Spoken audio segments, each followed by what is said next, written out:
5 কোটি মসজিদ বানিয়ে লাভ নাই। যদি ইমামের বেতন 5,000 টাকা হয়, মসজিদের মধ্যে বড় বড় গম্বুজ তৈরি করেছে আর ইমামে থাকার জায়গাটা সিঁড়ির তলায় করেছে। এই মানুষ বিবেক করুন, বুকের মধ্যে হাত দিয়ে হক কথা বলুন তো, ওই মসজিদে ওই ইমামের পেছনে নামাজ হবে? এই নামাজ কবুল হবে?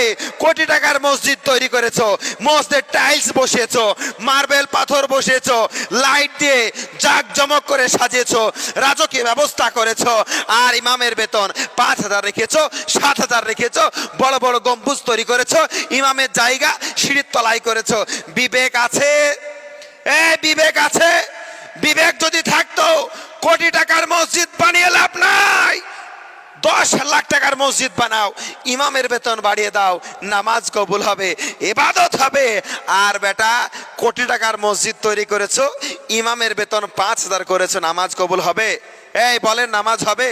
কেন হবে না? ইমামের সবসময় মাথায় টেনশন থাকবে। আরে নামাজের যে একটা মনোযোগ, যদি বাড়ির ফ্যামিলির, বিবির, বাচ্চার, সমস্ত ফ্যামিলির যখন চিন্তা একটা ইমামের উপরে আসে, সেই ইমাম চিন্তা করে 5,000 টাকা বেতন, সংসার চালাবো না ওষুধ কিনবো, নিজের কাপড় কিনবো না নিজের বইয়ের কাপড় কিনবো, ছেলের কিনবো না মেয়ের কিনবো, এইরকম টেনশন যদি থাকে, মুসল্লি চিন্তা করছে না, বলেন নামাজ হবে? এই কোনদিন চিন্তা করেছেন ইমামের সংসার নাই?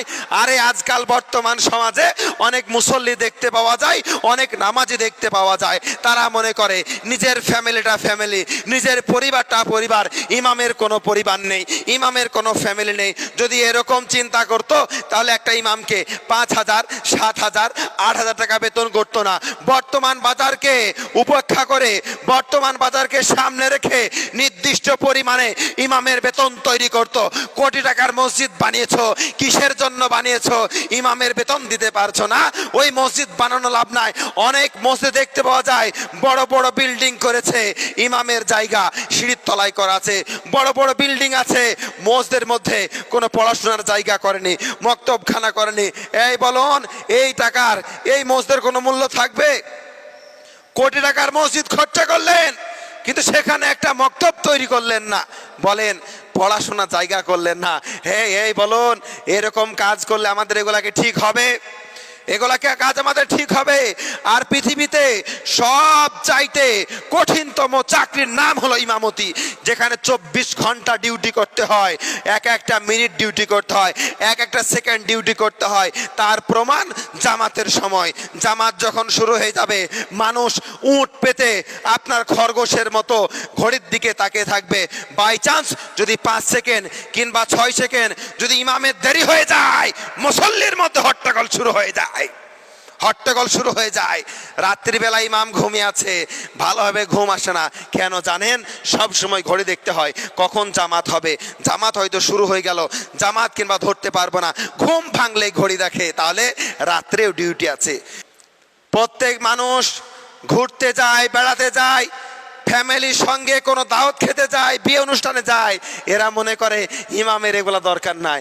ইমাম যদি বাই চান্স কোনো জায়গায় দাওয়াতে যায়, মুসল্লিতে আপনার নামাজিতে হট্টগোল আরম্ভ করে দেয়। প্যারে মুসলমান, যে ইমামের পিছনে নামাজ পড়ছো তাকে ভালোবাসতে শিখো, তাকে সময় দিতে শিখো, তার পেছনে সমালোচনা করো না। মনে রেখে দিও, যে ইমামের পিছনে তুমি নামাজ পড়ছো, যখন তুমি মারা যাবা তোমার জানাজা কিন্তু সেই ইমাম পড়বে। যে ইমামকে গালি দিচ্ছ, যে ইমামের পেছনে সমালোচনা করছো, যে ইমামকে বাজে বাজে মন্তব্য করছো, তোমার জানাজার নামাজ কিন্তু সেই ইমাম পড়াবে। তাই ইমামদের সমালোচনা করা নয়, ইমামদেরকে রেসপেক্ট করুন, সম্মান করুন। প্যারে মুসলমান, দুনিয়া আখিরাত দুটাই ভালো হবে।